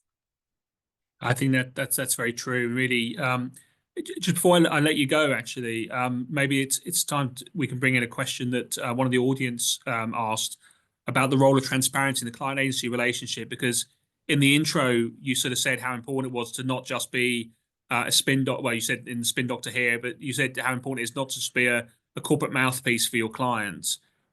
So, you know, I guess turning that on its head, you know, sort of how important it is also, if your client's not being transparent, what's your role as the agency? How do you just ditch that client if you don't agree with them, or do you have a responsibility to be honest about what's happening to your client? How do you convince them to be transparent? So, you know, we don't directly ditch the client. What we do, you know, as Chimdi mentioned earlier as well, open lines of communication. We make sure that we induct and educate the client the pros and cons of what he or she is trying to do. You know, they may feel that, okay, let's spin the story this way, and who will know, and how is the information going to come out, and what we say is what people are going to see and read. But that's not the fact. That's not how it is anymore, right? I mean, with digital, the spread of information is few seconds. So we need to sort of induct the client, educate the client, and have that comfort and training with them that, okay, if it's not handled in a particular manner, how it could backfire and how it could boomerang to a much larger crisis or a much larger situation than it actually even is, you know. So I think the Barbra Streisand effect. Absolutely. So that I feel, if you're able to communicate that effectively, I think the clients today respect and understand what we bring to the table. PR, in fact, has a seat at the table compared to what it was 10, 15 years back, where we were just one little wing of the marketing division, where, okay, where marketing budgets were huge and PR got this little tiny thing that, okay, this is what the PR agency or the PR comms person will do. But today, PR has a seat on the table where what we do and what we say impacts the top line, impacts, you know, the image of the company, impacts stock prices, impacts how consumers look at the company, impacts how customers end up buying the product or no. So and clients do recognize that, I feel, you know. So hence, having that open line of communication and, you know, that mutual respect, I feel, is something that we will do. And in the worst case, if they still don't understand, then we refrain. We prefer to stay away and not get ourselves into something that we're not happy about representing, or that we're not. I mean, the money could be great, but we as an agency, you know, we hold our ethics pretty high, so we don't sort of indulge in anything that we're not sure about. Perfect. And that's a great segue. You talked just at the end there about PR and behavioral change for consumers. Let me bring Sylvester in here and talk about ethics in relation to brand. So Sylvester, in your intro, you talk very passionately about your personal responsibility. I'd just like to talk now about sort of brand responsibility as well. And, you know, to what extent do you see people wanting to buy more from authentic brands or work for more for authentic brands? How is that PR kind of affecting stakeholder behaviors? I think from the onset, when we get into this industry, we always obviously want to support our brands and people that we work with around key areas that they want to drive, right? But I think what's always clear is that responsible communication, you know, is the backbone for effectiveness in doing that job, right? Because in order for us to shape public perception, to enhance trust, and to solidify a brand's role in society, we need to be able to ensure that we communicate in a manner that buys that trust, that buys that connection with audiences. And I think ultimately, from a PR professional perspective, if that's our job to do, obviously for us to win, we would need to get the buy-in or the brands themselves to be aligned to that, because we have to be long-term in how we are able to drive this. And in fact, I think I wanted to kind of also just play back Chimdi's point around the fact that leadership of the professional is critical, because if I have to be honest and ask everybody on this call whether they are honest people or not, I'm sure everybody will say they're honest. If I have to ask everybody in this call Don't to ask say, me that question. Are you responsible? Okay, Steve. You normally. But most people believe that they are honest and they are authentic and that. And in fact, the truth of the matter is that even when we still believe that, most people in our profession also just do what they do just to get on with it, or just to be able to deliver what is required at the time. But I think part of creating responsible PR is also about, you know, that sense of honesty and challenging each other from a brand perspective and the agency perspective. I think that's quite important. And Diana's point around that as well is key, is how do we ensure that we are, you know, there's a level of transparency and honesty. And I know that it's a big challenge, because not most businesses aren't honest businesses, unfortunately.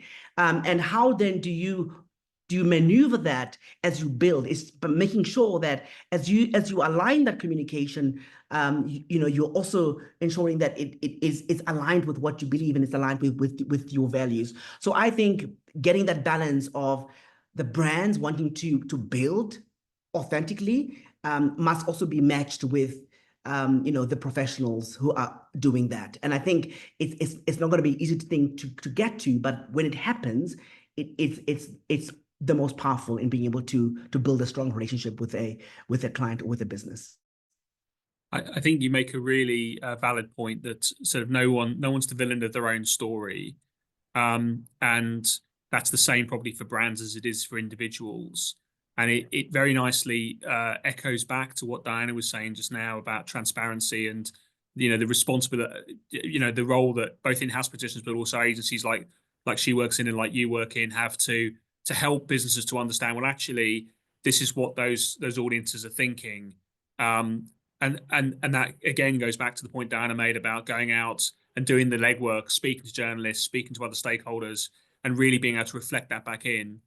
And in fact, I actually wanted to also say that I think this is also critical, because in today's world, consumers are that much more discerning and informed than ever before. So, you know, you may think that you've got a one up on them, but that's not always going to be the case, because consumers are looking for brands that are not only just going to offer great quality services and products, but they also want brands that are contributors to society in a meaningful way. And dishonesty doesn't do that, and not being authentic doesn't do that. So this is where I think being authentic becomes a really powerful asset, so that you are able to then navigate the relationship that you're building with the customer. Because ultimately, you know, brand building and what we do is about relationships. And we know that the stronger relationships are the relationships that are much more fruitful than weak relationships. So what do we want to do? We want to build strong relationships. And that means we have to be that much more meticulous about the way that we show up authentically, but also honestly and with transparency. Thank you, Sylvester. We've talked a lot about external stakeholders. And, you know, as we all know, PR and communications is not just about external comms, it's about internal comms as well. So I'd like to now bring Amelia in, if I may, and I'd like to talk about internal comms, which is obviously what you did at Edinburgh, and also move the conversation on slightly to talk about diversity and inclusion, because, you know, that's such an important part now of ethical communication, responsible communication, making sure all voices are heard. And I guess that's particularly important on our student campus. So could you just maybe give us some reflections on how you use PR to try and engage all of your audience and to make sure that, you know, you're surfacing all those voices in a modern workplace?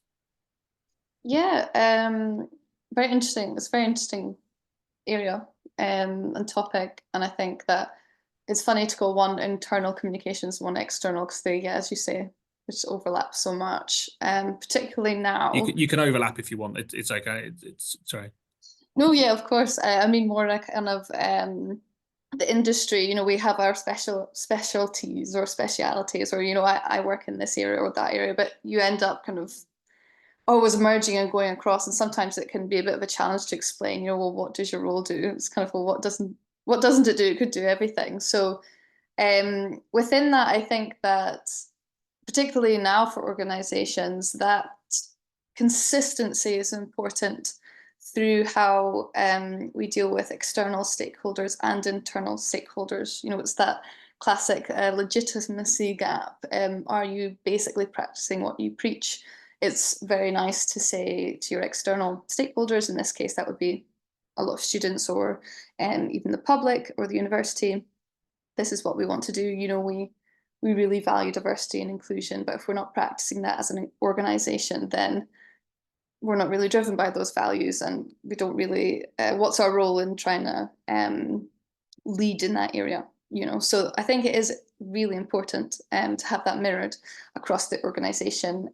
For kind of the tips to achieve that, I think for me, in my own head, I split them into almost practical and then more philosophical ideas.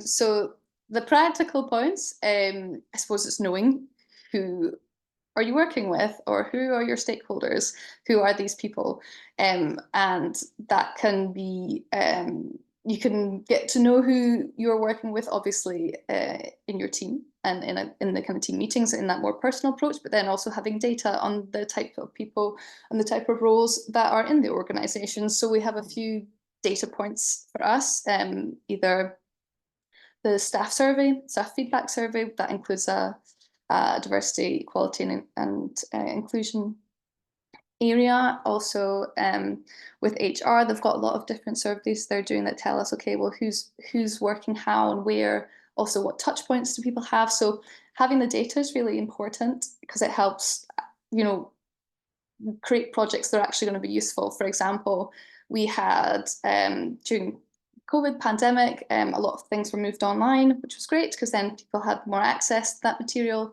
things like updates to newsletters. But now we've come back and we've done another audit. A lot of people don't have access to the internet who are maybe in the hourly roles. So then, okay, we need to then create physical materials, which you might not think about in this kind of increasingly digital world. And then, you know, there's next steps to that. Okay, well, how can we integrate people even more? And I suppose the second part is a bit what I talked about earlier, which is how you understand the topic for yourself. And actually, I thought, yeah, the point Ross made earlier about using AI for this kind of topic, I haven't done that before, so I'm really interested to investigate a bit more about that. I think there's a lot of stuff that for myself has been interesting, learning more about AI and how it can affect and help different parts of our roles, but then at the same time, it's then put more emphasis on, as I was talking about before, the kind of human aspects. So what I mean by that is, where are we standing within our role and within communications? So that could be, what are my own life experiences? What are my cultural experiences? Socially, historically, anything. They all have and impact and influence how we view the world. And I think it was really fascinating what Sylvester was saying as well about, you know, everyone thinks that they are being right or authentic or anything, but then if we don't kind of, if we don't know that that's almost like what everyone's thinking, then it can get very skewed. So as part of the media training that I give to staff in the organisation and to the student representatives, a large part of that is, okay, well, what are your biases? What are your unconscious biases? What are the thinking traps that will happen? Because I think a lot of barriers within communication are people wanting to make sure that they're expressing themselves in the right way and not seeming, especially in this sort of area, you know, people from different communities, backgrounds, you don't want to say the wrong thing, you don't want to offend anybody, which is obviously important. But I think having a level of almost humbleness about what it is to be human means that you can actually do the work in order to improve your own emotional intelligence. So learning a little bit about how do we work as humans when we understand information, how do we try and cut corners, you know, just because of the way we're made, and what information may we be lacking within that. I think that's an essential part of making sure that you are almost filling in the gaps by saying to yourself, I know I'm not trying to be a bad person, but I will have gaps. And then you're making sure that as part of your planning, you're just going to address those things on more of a kind of psychological level. So training is a massive part of what I think is important. But then one of the even more important things is having the people in the room that is like a diverse workforce, because the best will in the world, you can't learn or like read and then have the same amount of subtleties in the information as a lived experience, which is why obviously diversity in spaces is so important. So in the Students' Association, we have student groups representing specific communities, like a women's officer, BME community officer. These are really important to represent the students, but then also that's something that we take on and integrate into our work and ask for advice on. So making sure that the people who should be in the room are in the room as well is essential. So I mean, you know, essentially doing research and get the data on your external audiences and also really understanding yourself and your colleagues. And that's the key to inclusion, is really understanding we've all got biases and we really need to know who's in the room. I'd just like to bring Marianne in as well at the end there too, to say, obviously, you know, that thinking more sort of internal communication for Amelia, but for your external communication role in core corporate communications, is diversity inclusion important in the mining sector as well? Have you any points you'd use to build on what Amelia said, Marianne? Yeah, definitely. I wanted to actually perhaps share maybe 3 ways on how we can, you know, make sure that we can be as inclusive as possible in our corporate communication. And I wanted to start off first by sharing this one, and I think it's important for all of our practitioners that are on the call that are starting out or might have been in the industry for a couple of years. But I think, number one, it's removing barriers that prevent people from engaging. So it's getting our basics right. And that comes down to something as simple as accessibility in the first instance. So that's allowing our communications across our audiences that touch on things that can help people that might have an impairment, either physically, sensory, psychosocial, you know, cognitive, just getting those basics right. And examples of those things are, you know, making sure there's closed caption text for those that might have, you know, hearing difficulties when you've got a video playing, for example, or you're giving deliberate thought to the type of fonts and colors when you're creating things like guidelines that you might be sharing, keeping in mind, you know, how does that impact somebody that might be visually impaired, for example, and simple things like just having multiple formats to share information, video, digital, print. So you're just getting the basics right in terms of accessibility. And then the second thing I wanted to share about how we can continue building in more inclusivity into our corporate communications is just recognizing diversity. And to give you an example of that, just say you're in the internal comms team. So and you're working in a global environment, it's making sure that you're offering translations and you're leading with that country's dominant language first, for example. So working in mining, a lot of the companies I work for are across different countries and continents. We're producing internal communication to come out from that country. So instead of using, for example, English to start off a piece of internal communications, we're starting off with that country's language first. So it might be something in Spanish, for example. So just small things to make sure that you are recognizing that diversity first. Another simple example as well, under corporate communications, just say you're doing an investor, a PR pack, investor relations. It's making sure you're using imagery that reflects that audience's diversity. So simple things like this, but you don't actually appreciate the power that this has to your audience that's on the receiving end. And another thing I wanted to throw in there as well is a lot of us in that corporate comm space are now tasked with helping our senior leaders, our CEOs, in that space of thought leadership. And this is where you can really draw on that diversity by encouraging your CEO to perhaps embrace a topic that will help a demographic that often feels marginalized. They can feel seen and feel heard by a CEO that might actually make some commentary that, again, is authentic and transparent, so responsible in their communication to that audience group. And then finally, just the third thing I just wanted to share really quickly, because I think this is where we can all benefit, and it doesn't matter what stage you are in your journey. I think we need to start borrowing a lot heavily from other practitioners that we work alongside. So, for example, those that are heavily in the GEDC space, which stands for Gender Equality, Disability and Social Inclusion, and the approach that they're taking to their inclusive way of engagement is around ensuring that they're preventing unintended harm, or you're not actually further marginalizing, a cohort or group of people. And I think that's something as us as practitioners can really challenge ourselves on having an additional lens and challenging ourselves to think about how do social norms, relations, and power dynamics that are experienced by people that come from a demographic such as gender or age or disability, how is that actually preventing them to feel like they're seen and heard in a workplace, for example? And I think that's something that we can all start leaning into more about how can we cross-collaborate with other practitioners to really be addressing some of, or being able to show up in a way that we are more inclusive. I think definitely we are in an environment, we've seen what's happened with the US elections.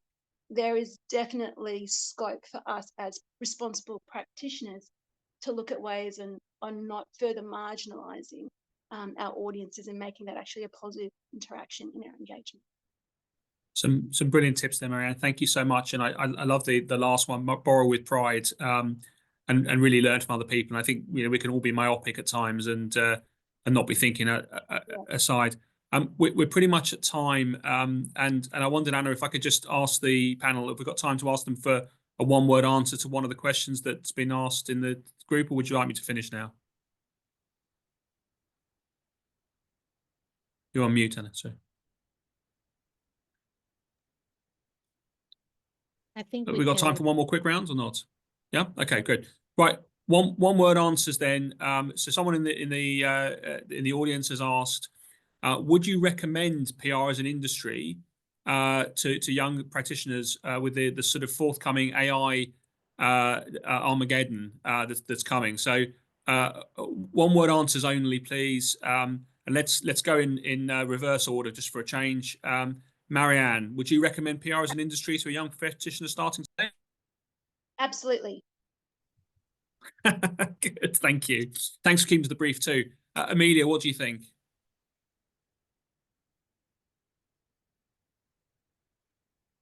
Yeah. Okay. I might have been a bit too brief on saying one word answers. Sylvester, would you still recommend PR as an industry? Oh, absolutely. I think with AI, we are going to be even better professionals because of the tools available for us to be able to ensure that we amplify what we need to amplify in the best possible way. So it's a yes, yes, yes from me. Good. 3 words, yes, yes, yes. Diana, beat that. Are you going to say no? No, absolutely 100% they should go for it. In fact, we're now in the golden phase of PR. I would say that, it's the best phase and something better is yet to come. So 100% go for it. All right, Chimdi, don't feel any pressure that everyone else has said yes. What's your view as the last person? Of course, I would say a big yes, but I'll just say very quickly that, there are three key things that I think guide us as practitioners or should guide us as practitioners, which AI cannot do. One is relationships, two is reputation, and three is thinking ahead to look at, would there be a regret, for my actions? And so these are the 3 R's that I think should guide our work as PR practitioners. And unfortunately, AI right now can't really, do those 3 things when it comes to public relations. So yes, yes, and yes. Thank you so much. And thank you, Anna. And thank you also to Professor Justin Green for having me here today. Thanks. Brilliant. Thank you so much to all the panelists. Let me just, for the person who asking that question, remind them that what Ross said earlier, which is AI won't take jobs. AI will take the jobs for people who aren't using AI. And I think that's the second time I've heard that in a couple of days, actually. So it's very much the current thinking. I found that a really inspirational 3/4 of an hour. I hope you all did as well. If you are inspired by the topic of responsible communication, first of all, follow all these brilliant people on LinkedIn. They are all set for a massive future. They are the future leaders of our industry globally. So follow them, and you can tell everyone that you met them when they were all young practitioners, and now they're leading global institutions that you knew them from an early stage. They're like influencers that you get in at the start. But if you are inspired, and if you're not already part of your national PR association, that is part of Global Alliance, please let me encourage you to go out there. We've talked about training already and the importance of that. To go out there, get some training, join your national PR association. If you haven't got a national PR association, come join Global Alliance directly. We're lovely people, as I'm sure you've seen on this call. And we do lots of interesting things like the seminar today. And with that, let me hand back to the brilliant Anna Pista, who's organised this whole month for the next bit. Thank you. Thank you so much, Stephen. I am so ecstatic at this point because actually we've achieved what we've set for the goals in the #NextInLine initiative. Thank you so much for our brilliant speakers, panelists. You've given us so much to take. In fact, this is information overload. We've learned a lot of new words, those given by Amelia and the rest of you. So I'm fond of taking down notes. I'm too basic, and I think all the audiences right now, all our participants learned so much. So thank you so much. And now let me take this opportunity to inform everyone that we are also launching together with this initiative a manifesto. Those that were discussed on responsible communication but by our reputable speakers, it's in the manifesto that each student and young practitioners can be involved in. So please sign the manifesto. We will give this to the universities and everywhere around the globe. Now, this session also, sessions 1 and 2, is recorded. So for those universities and organizations, we will be providing them with a recorded version of this so that they too can share and sign the manifesto and take part in the initiative we call the NextInLine initiative. Thank you all very much. And we still have one important activity for tonight. And this is very exciting, and I think everyone is excited about this already. It is now time for the much anticipated NextInLine Responsible Communicators Recognition, where we celebrate the next generation of influential voices in communication. Today, we proudly recognize these exceptional young leaders, just like your speakers here, nominated by universities, organizations, agencies, and brands across 6 regions and selected by the respective Global Alliance Council. These inspiring individuals have made remarkable contributions in innovation, social impact, and leadership, setting new standards for responsible communication in our industry. Please sit back and enjoy this video showcasing the top responsible communicators for each region.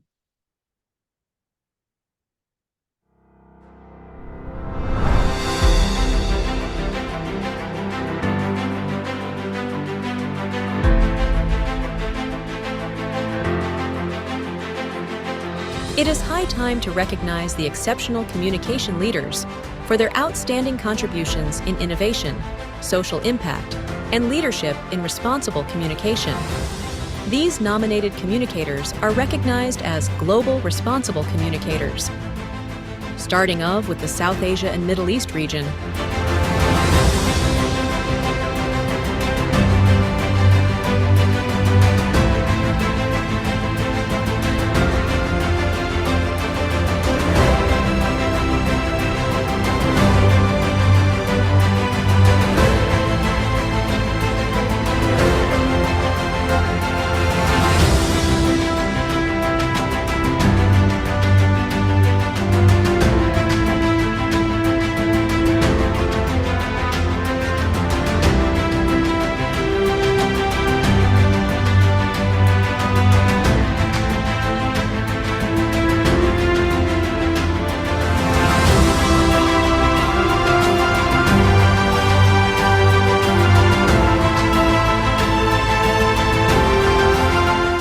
Africa.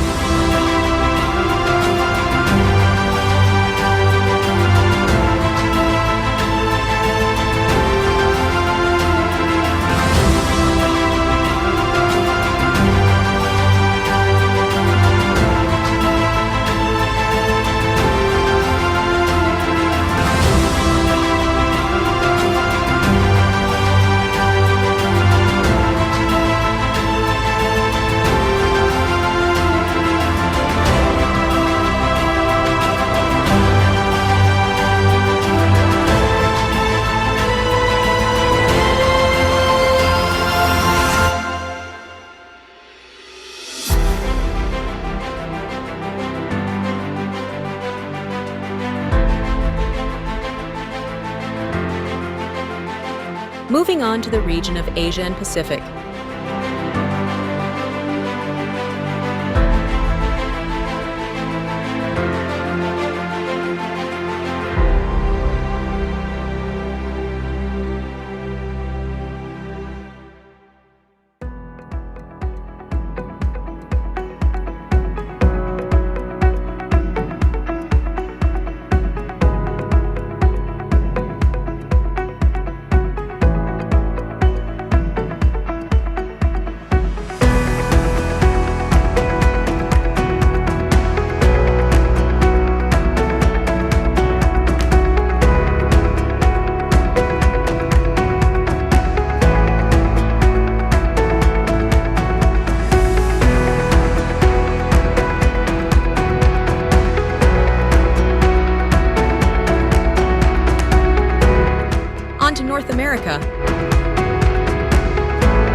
Last team for the region of Europe.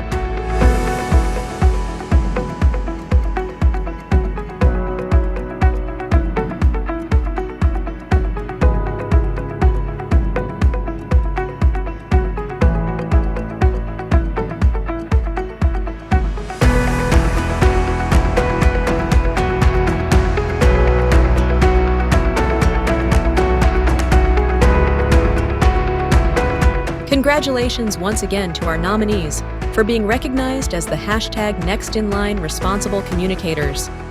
At Global Alliance, we're thrilled to celebrate your achievements and commitment to excellence. With leaders like you, the future of the public relations industry shines brighter, bolder, and more promising than ever.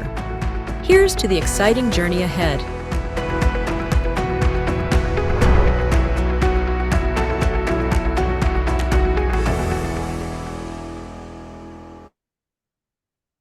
There. Congratulations, everyone. I would like to take this opportunity to thank all the evaluators from around the globe. There were too many entries. We're happy that a lot were nominated and a lot joined this particular recognition. And we've got the top and the best of the best. We just announced that. Congratulations, everyone. Thank you to all the evaluators like from India, from Bonnie Haver from US, Hemant Gole from India, and the rest of our Global Alliance Board of Directors, Amit, and all those that contributed to making this a nomination and recognition a success. Congrats again. Now, I'll be turning over the floor to one of my esteemed colleagues who've helped me, put together this initiative together with Rene Benecke, Ms. Gladys Diaz, Secretary of the Global Alliance Board and Principal of GMD Public Relations Consultant, Inc., for the closing remarks. Take it away, Glads. Thank you, Anna. We are thrilled by the discussions and ideas shared today. And as we conclude, I want to thank all our speakers in the same way Anna did, panelists and participants for contributing to this successful event. Global Alliance's NextInLine Hero Web Conference is more than just an event. It's a platform for students and young professionals to lead the future of ethical, transparent, and inclusive communication through open dialogue, knowledge sharing, and focused on real-world challenges. Participants will leave equipped to build a PR industry rooted in responsibility and integrity. It is our hope that this panel discussion and sharing of experiences will help reach our mission of unifying the public relations profession, raise professional standards all over the world, share knowledge for the benefit of the members, and for the Alliance to be the global voice for public relations in the public interest. Let's continue promoting responsible communication and ethics worldwide. Again, thank you so much, and hope to see you all again at the event next year. Stay safe, everyone.